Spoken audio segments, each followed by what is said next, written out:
building a motorcycle. Might even have a shrimp steamer. Primitive Technology, great YouTube channel. Last year, if you saw, we made a Primtech parody. We're making another one this year and we're brainstorming, all right, well, what's another goofy, interesting way we can bring our VFX magic to that genre? What are we building today? For some reason, Clint riding around a mini bike in his underwear, it's stuck. What can I say? We're like, what if I'm making a mini bike to like outrun zombies? Once again, another match made in heaven. We were originally just gonna take a little gas-powered mini bike, slap some bones and straw in there and call it a day. And lo and behold, next week, boom, the guys from Super 73 come by our studio and they're like, hey, we want you to trap these mini bikes, they're electric. And they're like, oh yeah, by the way, if you need a custom mini bike for a video, we'll help build you one because we like your videos. Oh, hey guys. Oh, what's up? Oh, these are cool. Whoa. It took me a second to take it all in. It's like that right in between level where it's like not quite a motorcycle, but it kind of has that feel and frame design. You feel like you're riding a motorcycle. Yeah. You don't have to get your license, you don't have to get insurance. It's immediate, you know, instant gratification. Dude, this is so sick. Thoughts? Love it. It's an electric mini bike. It's super fun. We have to convert one of these guys into a primitive bike. That means we need to make it look like it's made out of primitive materials. We need them to make a stripped version that doesn't actually have pedals or chains on it. I think what we'll be doing is we're gonna start off with their basic frame here, their battery, etc. Bamboo pieces, slapping them all over the place because something very important is gonna go there, which is gonna be our clay steam engine. Primitive, no, maybe not steam, it's the pistons. Bamboo. You know what, TBD. It's primitive. Now, tomorrow we get to hop on the phone with them and they're gonna hopefully kit us out with a primitive bike. I think we're gonna go for a bamboo finish. Today, I am tasked with writing Primtech 2, which I'm very excited about. Very, very excited. It's something me and Sam collaborated on last year. In this one, we want to take it to the next level. We're gonna be building a motorcycle. It might even have a shrimp steamer built into the engine. Just a little snack, you know? Don't get my hopes up, man. I know, man. It's gonna be a long process. To build a bike, to build a combustion engine, right? You're gonna need some sort of fuel source. The idea right now is that you have a zombie press and you squish these little zombies down into some sort of reusable energy source. So I have to write the video. We were supposed to start filming this the week after next week. I was hoping to have this idea basically written by Tuesday, and tomorrow's already gonna be Friday. It's always about writing. I'm trying to always get better as a writer, and it's the hardest part, man. It is the most difficult part. Not just because it's a lot of work, but because you're building a puzzle, putting the puzzle together, and tearing it apart constantly. And the best videos, I think, always go through this process. Right now, I'm gonna spend 3 hours or so writing this script.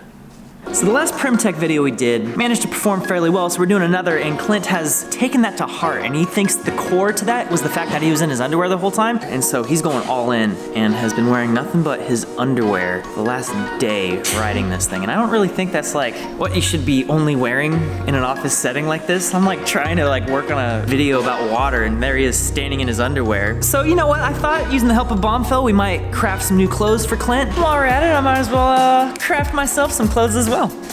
Hey Clint, I have an idea. I want you to come with me. We're gonna craft you some new clothes. What we're gonna do is we're gonna just take what you think best represents you. I wanna make some things. I guess I'll grab a drone. So for some people, it's kind of a challenge to actually go and buy clothes. For other people, it's a challenge to wear them at all, apparently. Fortunately, I have a very special recipe called Bombfell, which is an easier way for men to get better looking clothes. Every piece of clothing has been personally picked for you by your own stylist, which leads us to our very first ingredient. The personal touch. All right, so Clint, you just need to add the personal touch. I'm gonna add my personal touch right here. So your stylist is gonna email you their selections based off your preferences, and after that you'll have 48 hours to change your mind or even cancel it if you want to. You have full control over all of that, so let's get some control in there. Once you've received your clothes, you have 7 days to notify Bombfell which clothes you want to keep, and you can send the rest back. So we're gonna add a little bit of grass-fed, organic Control-Z. And remember, the more you keep, the more you save. So if you keep 4 items, you get to save 20%. 3 items, 15%, and 1 item, you only save 10%, but that's still 10% that you get to keep. It's completely flexible. You can receive clothes when you want, and you can pause or cancel at any time. Cool, now that our recipe is done, it's time to actually hit craft on these ingredients and form our clothes. And of course, we have to add the rope to tie it all together. Oh. It worked? Did you craft a knife? We gotta open it. Can you at least talk now? Not until I see the clothes. I said, guys, look, I'm not gonna wear pants unless I can do the splits in them. Hopefully they heard me and I can do the splits in these pants. Ow! Is this an army vest? Did you actually get a suit? Trench coat, dude. Oh man. I'm down. It's got a hood. Krampus. Clint, you're supposed to put the shirt on first. Oh, I got excited. Ooh, look at that. Most of my wardrobe is like corridor merch or Cinema 4D shirts. So it's nice to have some nice formal stuff. I'm a big fan of like the slim cut design, you know? Now, Billy Gates. I'm a little Billy Gates. They're actually not bad. They're not bad. I can stretch in these things. On the ultimate test, here we go. Yo, it works. I can do the splits in these things. Okay. I can go back there. Ah! Oh, dude, yes. Guys, if you're trying to get yourself a bomb bell drop, you can, because that is the closest camera. Hold on. So Corridor and Bomb Bell did a little dealy. We got you guys $25 off your own bomb bell drop. Just go to go to bombbell.com/corridor-crew. So that is BOMBFELL.com/corridor-crew and get yourselves $25 off your first bomb bell purchase. Are we doing it like that? Yeah. Regardless, here's my idea. So, you know how you're talking about having a zombie press, right? A zombie what? A zombie press for oil. For the oil. You press the oils out of the zombies Out to of the fuel your zombies, internal combustion So engine. imagine this, right? You have like your cylinder thing, and then you have like your layers of your filters, all your different filters, and there's a crank on it, which you pull the crank and it pushes the thing down. It's a hand crank, right? Throw the zombie steaks in there from the first video. We turn them into steaks first. We take the steaks from the first video, put them in, crank it. It does that like espresso thing that you showed me, where it, like mount that to the side of the bike, and you have it like with like a little like dustpan on the ground. So you have your bamboo poles on front that are popping zombies like, and you into steaks. Some of them get scooped up into the dustpan, and as you're riding, you get the crank. You're like driving, and you're like about to run out of gas. You sell it as crafting an auto fueling motorcycle. It's part of the bike. Okay. That's my idea. That's a crazy idea. Clint's got a couple ideas on it. I think he wants to try to put it into one video though, which I don't really think is very practical or a very good use of our time, because think about the world of primitive technology. People are used to digesting individual builds out of this like same camp basically. So anyway, I think if we split them up into multiple videos, people will be able to follow the builds a little bit better. If the payoff of the first video being the motorcycle and the payoff of the second video being the motorcycle, you're just doing the same thing twice.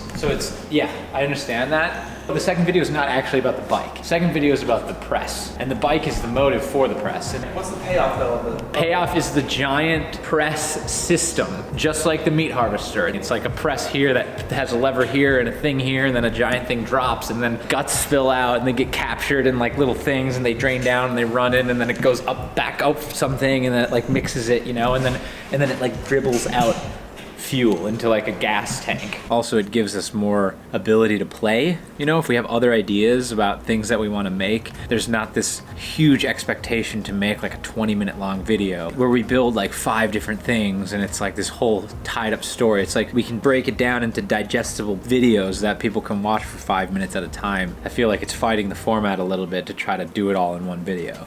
That's the payoff, is that you see this whole thing working and then you use it on the bike. Yeah, I like the image of it going in this giant thing, 3 separate liquids, Zombie blood going down it. down into a tube or something. refinery work. It's a refinery. It's like a press and a refinery. Yeah. Yeah. Building a zombie blood refinery. Yeah, okay. That makes sense. That 2 video idea makes sense. This already has a nice big rack ready to go. That's part of this, and we just need to borrow it. Regardless, both bikes would need to be modded. Of course. I like this one because it's a little bit bigger and already has some of the features we're looking for. And I understand that's an issue and this is an issue. We can cover it up with some leaves. Our call at 1:30. Your guys' call at 1:30 is to talk about getting a custom bike for this project. Seeing if they can basically strip this down and install a feature or 2 for us. They talked some big talk when they were here, like, anything you guys want, we'll make it. Yeah, we can make you a custom one, blah, blah. I think they'll be able to do it and they'll be able to tell us what they can do. I don't know their timeline. Yeah. Okay. So we just got off the phone with them, and we delivered our plan of action, which removing the bike pedals, getting a custom paint job, applying a higher output non-street legal motor, installing a sessy bar and maybe extending the racks, stripping it of all unnecessary electronics like the headlights and stuff like that, fenders, etc. They're all definitely down. So I'm really excited. But at the button of the conversation is a little unfortunate, which is that they've just moved like offices, and they weren't expecting us to like call them back within a week and go, okay, we have an idea and we need your help. They're still moving into their new location. Their fabrication shop isn't complete. Basically, Ian was like, yeah, this all sounds doable. And how long, when you want to shoot this? I'm like, oh, 2 weeks. He was like, okay. Yeah, I don't know. We'll see what we can do. So if this works out, it's gonna be a really great video. And if it doesn't, well, you'll just have to wait and see what we did instead. Or how we figured it out. We always do.